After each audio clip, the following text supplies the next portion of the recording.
Hello and welcome to asiCast number 171. I'm Richard Marks, ASI's Research Director, and my guest today is Deirdre Thomas, who's Chief Product Officer for Audience Measurement at Nielsen. So welcome, Deirdre.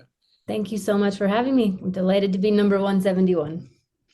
Now, recently, Nielsen built on its recent announcement of a global rollout of Nielsen One by expanding its connected TV or CTV measurement of YouTube ads into 11 markets. And we thought this would be a good point to delve a bit deeper into those developments and see how they fit into the wider global momentum towards cross-platform video and wider cross-media measurement. So firstly, Deirdre, can you talk us through what the new service will provide?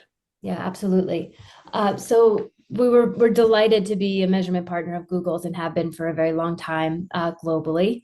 What we just recently announced is an expansion of our measurement of YouTube to include CTV ads in 11 markets around the world. And this is a big step forward. We've measured computer mobile for a long time, but with the growth of streaming, it's critical to, well, YouTube, of course, and also advertisers and agencies to understand their audiences across all screens and all devices. So doing this for Google and for the industry overall is what we're going for there. And ultimately, it doesn't just stop with streaming and other forms of digital, but advertisers and agencies care about the full spectrum, including traditional television sources as well. So the long-term vision is to be able to provide that look cross-platform for the industry. So effectively, this is widening the measurement you're already doing on portable devices, as in computers, mobile tablets, to include CTVs. Yep, that's correct. And what markets is this being rolled out into? There are 11 of them. And let me make sure I don't miss anyone. So first, UK, we should start there. So UK, France, Italy, India, South Korea, Germany, Japan, Mexico, Thailand, Indonesia, Philippines, and Australia. And I believe that's 12 if you were counting along. I was. Oh, sorry. How are you receiving the data from YouTube? Obviously, there's a lot of talk about privacy and how data is shared between Yeah. companies. Does it involve virtual IDs or some other approach? So Google generally, and this is not unique to Nielsen, but Google some years ago announced that all measurement partners or anyone who needed access to ad exposure data on YouTube were going to work in Ads Data Hub, or ADH is what it's known as. They were early trailblazers in the move toward privacy safe ways of sharing data, both for measurement purposes and others as well. So many years ago, we began working with Google in ADH as our source for Sensex exposure data for ads on YouTube. So we have a robust integration with them to get at that data. And the other unique thing that Nielsen is able to do is we have our own identity spine and panels and such, which enable us to take the information that we can access in ADH and for parts where we have information as well about the consumer, we can use those two things in concert to make sure that we're accurately reporting demographics, co-viewing, etc. So just to make it simple, it's ADH is the main source, which is Google's privacy safe way of sharing their ad data used in concert with Nielsen assets to create the measurement. Given that there has been some issues in the past around YouTube and other platforms self-reported data, how do you validate that the information you're getting from YouTube is accurate? Yeah. So it goes back to that piece of the Nielsen element. And I'll come back to YouTube specifically in a moment, but generally the role of Nielsen and other measurement providers is to be that objective source of truth across different platforms. One, because of the issue of trust, to make sure that what people are getting, they can rely on because it's not self-reported. And then the second, of course, is comparability, because what one might get directly from a YouTube or some other publisher likely would not be apples to apples. You actually need someone to make sense of those things and make them comparable to each other. So that is fundamentally the role of a measurement provider. your question really speaks to the first part, which is how do we make sure that what you're taking in from YouTube is actually representative of the truth? And that's where we bring in our other assets and our other understanding that we uniquely have of, okay, what actually goes on in this market, and what do we understand the baseline to be, and how do we work with the census data and with that other knowledge of the market together to make sure that we can have faith and trust in what the census data from YouTube. And the other piece is, particularly in the US and other markets, we seek very much to have audits so that there's, yet another objective party that's looking at what we do and how we do it to make sure that it is up to snuff. Yeah, I mean, it's interesting as things evolve. There are parallels, strangely, with the old print industry in that you used to have readership surveys, but you'd also have circulation, which was effectively their equivalent of census data. Yep.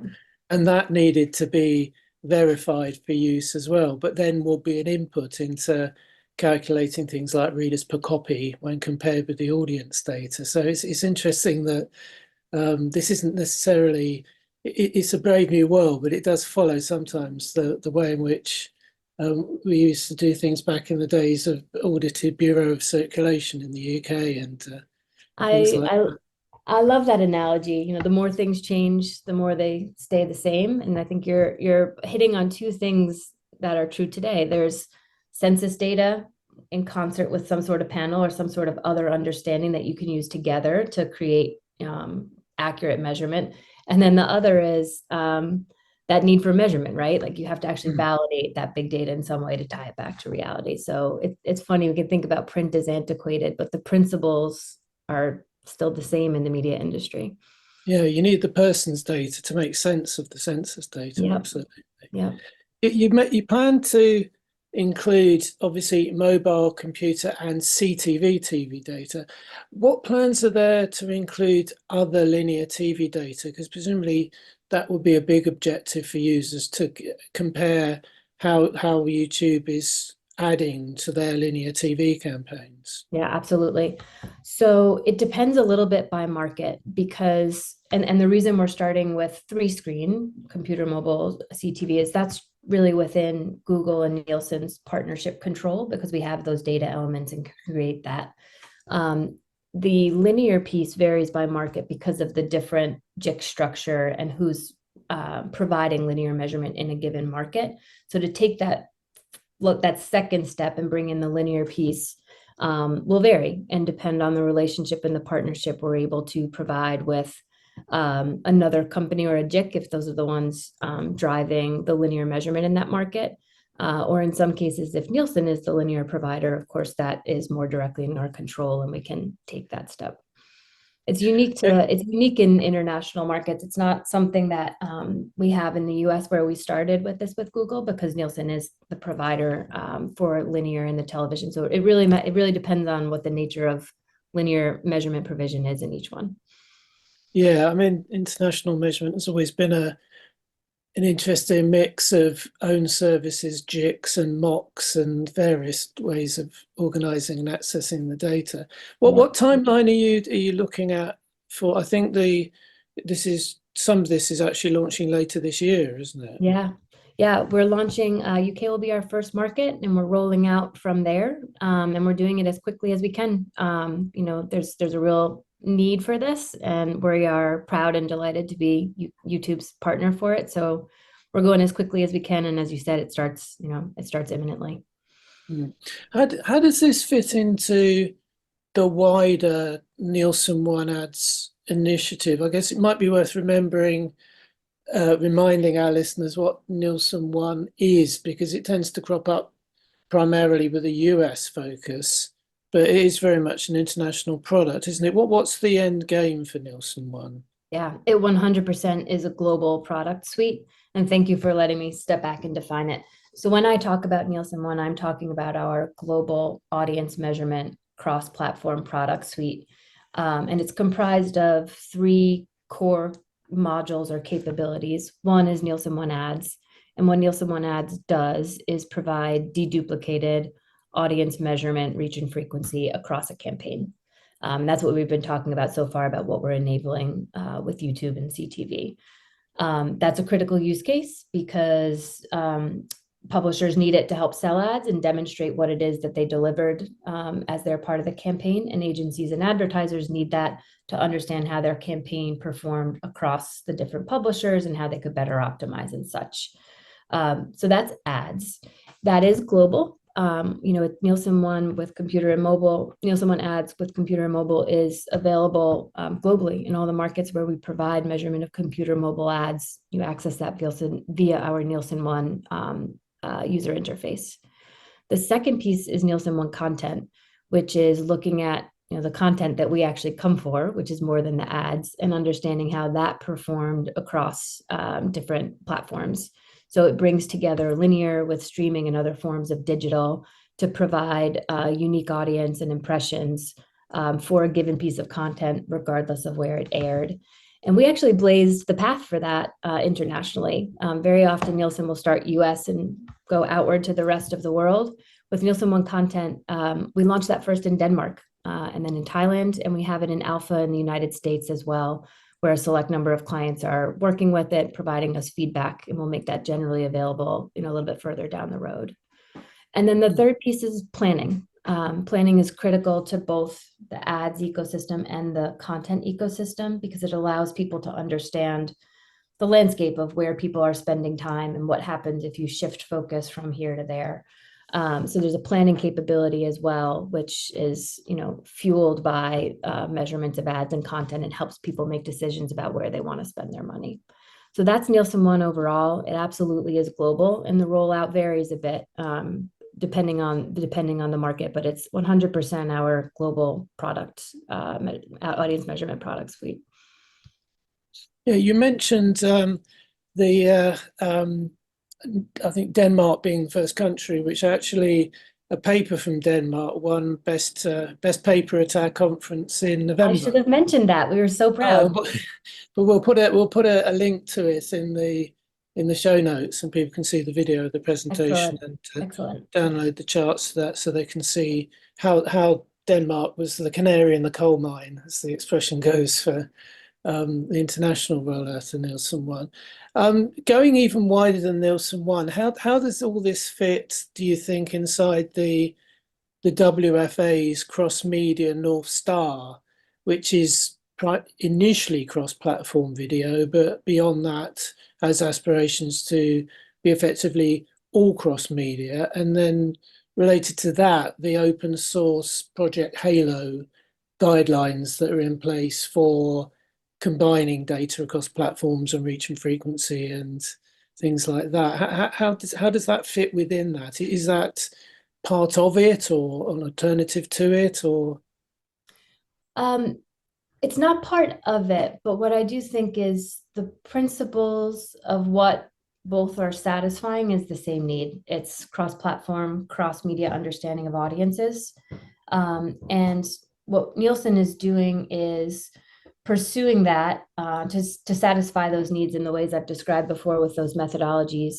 But we also value and stay engaged with the industry bodies that are sending the voice of what customers need and what the industry wants, and making sure that we are working toward that same goal, and where it makes sense to partner if that's the practical way and the best way for the market to go forward with that.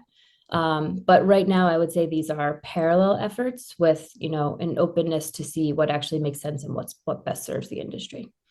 I mean, taking a specific example, you mentioned that UK is one of the first markets, if not the first market, to use the new CTV data. But I'm just wondering, how does that align with Project Origin, which has also recently announced link-ups with CTV providers, and obviously has YouTube as a key backer in the UK Project Origin?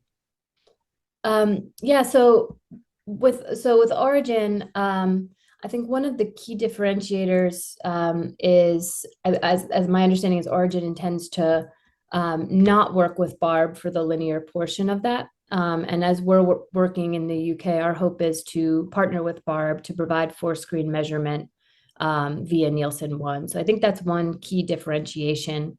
And also, I think Origin is building its own panel without Barb to do that combination work. And that's not really the path we're on right now. We're working with Barb on this. But as I said before, what's important to us is making sure we're best serving our clients in our industry. And as Origin progresses, makes progress, scales, we'll of course stay in touch with that and see what role we should be playing. But right now we're pursuing the path that we're on, which is more parallel. It's kind of the same answer as the WFA, which makes sense because I think Origin is sort of a local UK implementation of those principles. Yeah, in theory, it's a pilot project, but it is a full scale or planning to be a full scale service in the UK. So your launch later this year is planning to incorporate Barb for the linear element.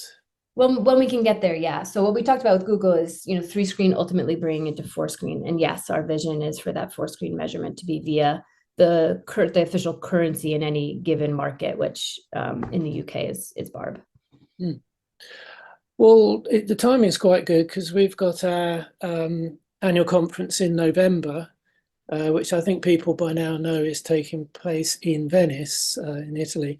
So hopefully you'll have some results from at least one of the countries that you can share with us so we can see how you're combining across CTV and other platforms, and also some of the results perhaps from some campaigns that you've been running, if that's possible. So we look forward to that. If the timing works, people may well be listening to this later in the year as a result, as well as now, as we get into the pre-publicity for the conference. But in the meantime, thanks for joining us, Deirdre.